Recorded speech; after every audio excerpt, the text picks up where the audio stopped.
Show do Heleno Rodai, Rádio Serviço. Pontualmente às 9h30 no Rádio Serviço Saúde Especial de hoje, mais uma vez, a participação do médico endocrinologista clínico geral e presidente do CREMERGE, Dr. Silvio Provenzano. Hoje o Dr. Silvio vai atender o pedido da nossa ouvinte Jeanette Piqueira Rente, moradora de Mesquita. Ela contou que o marido sofre de erisipela e que a situação, infelizmente, está piorando cada vez mais. Preocupada, ela pede informações sobre este assunto, erisipela. Bom dia, bom domingo, doutor Silvio. Bom domingo, Heleno. Aquele beijo tradicional para a família Tupi. Um beijinho para dona Vilma Porto Montes, que teve essa semana comigo, ouvinte assídua do Serviço Saúde. E 3 parabéns. Uma hoje, a Cláudia Vale Ladvig, que também nos acompanha pelo Face e assiste o nosso programa, sempre interagindo muito. Sim. Parabéns para você, Claudinha. Para o Gerson, nosso canhota, que fez aniversário ontem, sempre nos deu tantas alegrias. Aquele segundo gol contra a Itália lá no México, inesquecível, né? Verdade, é verdade. Muitas alegrias pelo nosso tricolor, grande tricolor, o Gerson. E para minha filhota, a Bruna, que amanhã está fazendo aniversário. Bruna, que você continue sendo essa pessoa responsável, séria, com muita saúde, que o Papai do Céu te proteja sempre. E vamos agradecer a Jeanette, que nos trouxe um assunto que eu tenho absoluta certeza, Heleno, é do interesse da família Tupi, porque quem não teve erisipela, ou quem não tem alguém em casa com erisipela, é a raridade, a exceção. É uma condição muito comum no dia a dia das emergências, das UPAs da vida. Quantas erisipelas nós não vemos? E, ao contrário do que muita gente pensa, não dá só na perna, não. É o mais comum. Mas você vai me perguntar o que é. Eu vou aguardar, agradecer a Janete pela oportunidade e tentar ajudá-la de alguma forma. Antes de entrar aqui no tema, lembrar, doutor Silvio, que agora a nossa abrangência, né, da nossa entrevista vai ser ainda maior, porque a transmissão que eu fazia no Facebook, a live toda quarta-feira, como o programa de quarta-feira ficou menor, de 3h30 às 5, eu transferi a nossa transmissão do Facebook para domingo. Então, Opa, todo é domingo. só compartilhar. Exatamente. Então, todo domingo, entre 8 da manhã e meio-dia, a gente está ao vivo também na live no facebook.com/Rádio Tupi. Pode ter certeza que vai ter muito mais gente curtindo todos os domingos as nossas entrevistas aqui no programa. Eu já tinha, e o André agora está fazendo isso, né? Filmando aqui para depois colocar na minha página do YouTube. E os acessos, felizmente, são sempre muito grandes, muito expressivos, porque tem aquela pessoa que de repente perdeu a hora, não viu. Agora com a live vai ter muito mais gente ainda. Eu fico muito feliz.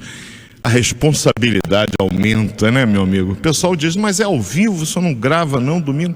Graças a Deus eu tenho o prazer de vir aqui no estúdio todo domingo. É um momento assim de, eu digo, de grande satisfação, de grande alegria. Além de poder te rever, foi por acaso que uma vez fizemos o programa ao vivo. E ele saiu tão espontâneo, com as falhas que normalmente ocorrem para quem faz ao vivo, mas eu acho que ficou melhor do que quando a gente gravava e editava. É verdade. Então a gente continuou fazendo. Mas não te dá trabalho ir lá? Não, gente. É uma alegria poder estar aqui interagindo com vocês e falar de um assunto que, como eu vi na vida, é erisipela. Então vamos começar pelo beabá, né? O que é erisipela, doutor Silvio? Como muita coisa na medicina, a origem é hipocrática, lá na Grécia, né?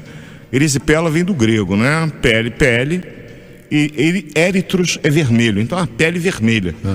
Né? Não necessariamente aqueles índios dos filmes do John Wayne, as peles vermelhas, mas a pele do indivíduo fica vermelha.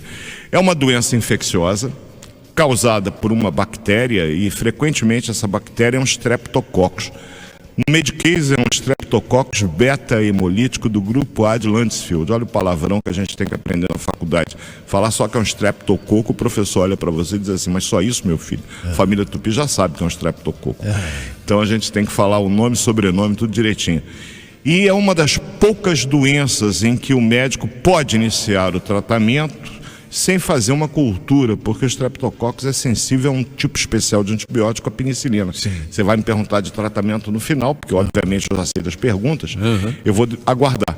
Mas é uma doença, portanto, infecciosa, causada por uma bactéria que provoca uma inflamação do tecido celular subcutâneo. Além de afetar a pele, afeta aquele tecido, aquela gordurinha que está embaixo da pele. Essa inflamação vai se exteriorizar por um inchaço local, aumenta de tamanho aquela região, pela cor vermelha que eu já citei, por ser um processo de natureza inflamatória, infeccioso, ele aumenta a temperatura local. Quando eu coloco, a gente deve verificar a temperatura, viu, família Tupi? Até do bebê, não é com a palma da mão, não. É com o dorso da mão, é com as costas da mão. É onde a gente tem os sensores térmicos mais adequados em maior quantidade.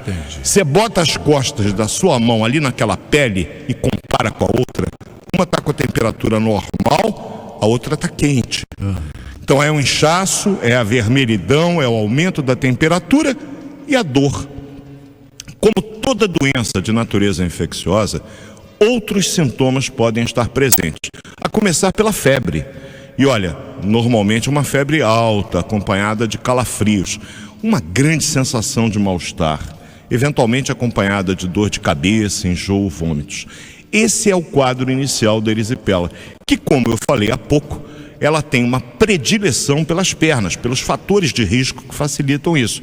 Mas pode acontecer em qualquer parte do corpo, inclusive na face, o que evidentemente causa uma apreensão maior. Aquele rosto de um lado todo vermelho, inflamado, inchado, dolorido, evidentemente que é um quadro que tem um risco maior. Doutor Silvio, é verdade que as pessoas portadoras de diabetes sofrem mais quando têm erisipela? É verdade que o diabetes é uma doença que faz com que qualquer processo de natureza infeccioso possa ter um agravamento. Você sabe que uma vez, a contar historinhas aqui é sempre muito bom. Estava eu de plantão um sábado à noite na emergência do Andaraí, cercado lá, os acadêmicos nos cercavam, a gente ia com aqueles...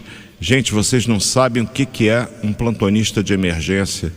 A gente deveria ter ali, naquele espaço, que deveria ter confortavelmente 5 pessoas para mais de 60.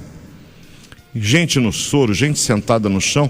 Ah, mas isso está acontecendo agora. Eu estou me referindo a 1997. Já era assim? Já era assim, na emergência do Hospital do Andaraí. E éramos pelo menos um quantitativo de médicos maior do que hoje, é verdade. Eu tenho muita pena, por isso interditamos lá, pelo quantitativo de médicos reduzido. Trabalhar nas condições, e não é diferente, a população aumentou, por que haveria de diminuir o número de pessoas lá? E no meio daquele montaréu de gente, tinha um rapaz, cara dos seus 30 anos mais ou menos, com uma vermelhidão no tronco, pegando a região da mama, era uma celulite de mama num rapaz, cara bem forte inclusive. E eu passei com o acadêmico e falei assim, olha só, isso aí é uma celulite no tórax, esse cara deve ser diabético. Eu perguntei para ele, meu amigo, você é diabético? Ele não. Eu falei, pode fazer o teste. Tava raia, mais de 600. Olha. Então, inclusive, pode ser num quadro de diabetes, a primeira manifestação, uma infecção atípica, não é o local comum. O diabetes é um fator de risco. Outro fator de risco é a insuficiência venosa crônica, as varizes. Outro fator de risco é a obesidade. E essa bactéria, para ela poder penetrar e fazer esse estrago inflamatório embaixo da pele, tem que ter um local por onde penetra. Porque você sabe, eu já falei aqui para a família Tupi, a pele é o órgão mais extenso do corpo humano. A pele é um órgão, ela tem uma série de funções. Das muitas funções que a pele humana tem, é a de proteção. Então ela nos protege contra todos os agentes invasivos que estão no ar, que estão fora da gente. É um revestimento, como se fosse aquela couraça, e não deixa de ser, que nos protege internamente. Se houver alguma falha nessa pele, que a gente no Medicaid chama de porta de entrada, é por ali que a bactéria espertamente entra. Né? É aquele zagueiro pelo lado esquerdo que vai chutar e fura, como ontem, né? Tadinho do menino. Deu uma furada, pronto, ali o cara entrou e vai fazer o gol, tem que derrubar. Como não tem estrutura para derrubar essa bactéria, ela entra. Se houver um fator de risco, como falamos, o diabetes, a obesidade, a insuficiência venosa que lentifica a circulação ali, evidentemente que os nossos mecanismos de defesa celulares vão estar diminuídos. Aquela bactéria encontra um ambiente propício para ela crescer, proliferar. E vai aumentar a quantidade de bactéria, provocando uma inflamação local. Geralmente, a porta de entrada, e sempre que eu via uma erisipela, eu pedi ao paciente para, esticando a perna, eu olhava entre os dedos. Por quê? A frieira, aquela micose entre os dedos dos pés, né? Aquela carninha branca que fica entre os dedos dos pés, aquilo tem que ser tratado, porque aquilo há uma ruptura da pele e uma bactéria eventualmente por ali pode penetrar e provocar um quadro de erisipela que geralmente se localiza um pouco acima do tornozelo. Vai afetar um pouco acima do tornozelo. Pode dar no pé? Pode, mas normalmente é lá para cima que ela vai, podendo afetar inclusive em casos mais graves até a coxa. Esse processo inflamatório, e eu falei antes da vermelhidão, do inchaço, da dor, do aumento da temperatura, mas evolutivamente não sendo reconhecido, esse inchaço pode levar à formação de bolhas. A gente chama no Medicaid de erisipela flictenular. Olha que nome bonito. Flictênula é bolha em grego. Então eu tenho uma erisipela bolhosa. E essa bolha, ela pode se romper. E ao se romper, levar ao surgimento de uma ferida. Então eu tenho um quadro de erisipela, que já é um processo de natureza infecciosa, que se complica por uma ferida. Essa bactéria caminha através do sistema linfático. Se eu tenho quadros de erisipela de repetição numa determinada pessoa que tem fatores de risco e não os trata, essa perna pode ir inchando e permanecer com um inchaço localizado, inchaço esse que caracteristicamente tem uma consistência endurecida. Não é aquele inchaço que você bota o dedo e fica a marca, ele é duro. A perna é mais dura, é o linfedema crônico. Isso é uma situação muito desagradável, porque além do aspecto estético, a pele normalmente fica escura, a perna fica inchada e é um inchaço duro. Esse é o linfedema. É uma complicação dos quadros de erisipela sucessivos e que não tiveram um tratamento imediato. Portanto, família Tupi, surgiu uma ferida entre os dedos dos pés, aquele unheiro, vamos tratar, vamos cuidar dos pés com muito carinho. Bom, a pele começou a ficar vermelha e quente, procure assistência médica. Cabe ao médico e principalmente a ele, responsável, ver que aquilo pode ser um quadro de erisipela na fase inicial. Muito chato, sim, mas graças a Deus que está na fase inicial. Nada que uma dose de antibiótico específico para esse caso, sendo dada, não resolva o problema. A perna está inchada, vamos cuidar disso. Já estou falando do tratamento, viu, Heleno? Me adiantando, mas vamos que vamos. Eu ia perguntar, então não siga com o tratamento. Seguindo com o tratamento, Heleno, o que a gente tem que fazer, a perna está inchada, na fase inicial, que é o mais importante, repouso. Não adianta querer bater aquela bolinha que, em primeiro lugar, ao pisar você sente dor. É um outro sintoma da erisipela. Você quando pisa dói, doutor, dói muito. Então o cara anda tipo capengando, né? Porque ele claudica devido à dor naquela perna que está afetada. Repouso é a perna para cima, ajuda a elevar. Você tem uma ferida ali localizada, vamos tratar essa ferida, vamos limpá-la, deixá-la bem seca. E eu digo, tratamento médico tem que ser feito por médico, que tem gente curiosa se metendo a ensinar tratamento, a fazer uma série de magias. A coisa é muito séria. Tem que fazer o tratamento correto, porque quanto antes for iniciado, menor o risco de desenvolvimento de complicações, porque apesar de ser uma doença banal, causada por uma bactéria que está presente no ar que a gente está aqui, eu tenho Streptococcus aqui em cima desse papel, isso aposto com você. Se eu tiver uma ferida na minha mão, e se eu não lavar as mãos, não procurar ter cuidado, não tratar dessa ferida, por essa ferida pode cuidar. Você viu que seu amigo aqui, desastradamente, na quinta-feira lá no conselho, escorregou, bateu com a testa na quina da janela do banheiro. Muito mal feita, essas quinas tinham que ter uma parte meio romba. Não, ela é pontuda, ângulo de 90 graus. Entrou a quina dentro da minha testa. Abriu. O que eu fiz? Lavei, gelo para diminuir o edema e um curativo local. Formou aquela crosta, eu não preciso mais do curativo, porque a crosta me protege. Certo. Não vou ficar arrancando crostinha não, família Tupi. Deixa até a pele poder ter o tempo necessário para ela crescer e se desenvolver.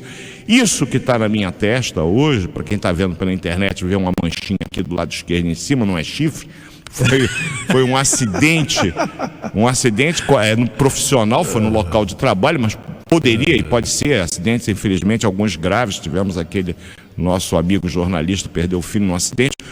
Acidentes acontecem e a gente tem que procurar preveni-los, é óbvio, mas às vezes não dá, a gente cuida. Você está com uma ferida, cuide. Portanto, a assistência médica com a avaliação adequada, com a prescrição correta do antibiótico, eu repito, quadros de erisipela, a gente não precisa fazer cultura para ver se o Streptococcus é sensível ao antibiótico. Ele é sensível sempre à penicilina. Mas como na medicina e com o ser humano nada é muito fácil, imaginemos aqueles casos onde o indivíduo é alérgico, como eu. Sou alérgico à penicilina. Num quadro de erisipela, eu sei que eu tenho que tomar penicilina, mas eu não posso. Existem os antibióticos alternativos de segunda linha, que também são eficazes e que ficam reservados para esses pacientes que, por serem alérgicos à penicilina e aos seus derivados, devem tratar. Usar o antibiótico é importante, mas cuide dos fatores de risco. Tá obeso, vamos fazer uma dieta, perder peso, fazer exercício depois que a erisipela estiver boa. Você tem varizes, procure um angiologista, que é um médico especializado, que vai avaliar se o tratamento é cirúrgico, é clínico, se tem que usar meia, se não tem que usar meia. Está com ferida entre os dedos dos pés, cabe ao clínico mesmo, olhando ali, prescrever um antimicótico apropriado para você se tratar. Lembrando que nessa época do ano, devido às altas temperaturas, é muito comum com o suor a gente ter aquela umidade localizada com aumento de temperatura. É tudo que um fungo gosta para crescer. Então, olhar entre os dedos dos pés, quando for tomar banho, enxugue bem entre os dedos dos pés. É um cuidado que você tem que ter com a sua saúde, que é o bem mais valioso que Deus nos deu. Perfeito. Assunto para domingo que vem, meu amigo. Olha, me pediram para falar sobre doenças da garganta. A gente vai precisar de 2 horas e meia de programa. Tranquilo. Então, não são doenças da garganta, porque doenças da garganta envolvem infecções e tumores. Sobre tumores, recentemente falamos um pouco sobre tumores da cabeça e pescoço. Então, eu vou reservar para falar sobre infecções da garganta. Família Tupi, fala da amigdalite, faringite, sinusite. Tudo que é it que tiver aí. Essas it lá de cima, do faringe, do laringe, da amígdala. Eu vou falar de glossite, é raro ter infecção na língua, mas sinusite, usar esses 4 termos. Só de sinusite daria um programa. Mas sinusite, faringite, laringite, como se manifesta, e amigdalite. Para a família Tupi aprender um pouquinho, e a Lelê é muito perspicaz, já foi anotar com os 4 temas para depois fazer as perguntas. Ela de boba não tem nada, Helena. Parece até a escalação da seleção da Croácia. Está aqui falando e eu estou vendo a canetinha lá correndo, tipo assim, são esses 4. Parece até a escalação da seleção da Croácia na Copa do Mundo. Na faringite, defesa, amigdalite, pelo meio uma laringite e em cima a sinusite. É pronto. Tudo it lá no final, né? Milosevic, Zarvozovic, é tudo it, né? Esse it significa inflamação. É verdade. Doutor Silvio, meu querido, um grande abraço, bom domingo, boa semana, fique com Deus e até domingo que vem. Até domingo que vem, família Tupi. Ninguém merece esse sol para cada um que a gente recebe. Tem gente que adora. Não, tranquilo, se você tiver as condições adequadas para pegar um solzinho, depois de meia hora, protetor solar no corpo todo, cuidado. E muito líquido. O recado para a família Tupi é: você tem criança pequena em casa, tem idoso, e esse é um recado que é apropriado e serve para todo mundo. Muito líquido, vamos beber muito líquido. Porém, os extremos da vida, os muito jovens, que aqueles que, como eu, já estão cruzando aquele cabo, mais cuidado ainda. Eu tomo em torno de 2,5 litros a 3,5 litros de líquidos diariamente nesse calor. É um sol para cada um. É verdade. E o protetor solar com um fator bem alto de proteção, né? Isso aí, temperatura máxima de ontem, 40,2, sensação térmica 54 graus em Santa Cruz, pela mãe do guarda. Ontem eu estive aqui com a família Tupi no programa do Barbosa. Depois eu saí para comemorar o Flávio Sá Ribeiro, que fez aniversário. Fomos almoçar, encontramos lá com o pessoal. O Lincoln mandou um abraço para você. Um abração para ele. MB, meu novo amigo lá no Facebook. Ele falou: não, sou membro da família Tupi. Ele fala isso com orgulho tão grande, tão sincero. Em breve estaremos de novo com ele aqui. Levar o Atlético Mineiro dele, levar a primeira cipuada, a gente chama ele aqui para dar uma brincadeira com ele. Um abraço, boa semana, até domingo. Até domingo, se Deus quiser. Beijo, família Tupi, uma semana abençoada. Obrigado, Heleno. Tchau, tchau, querido. 9h49. Show do Heleno.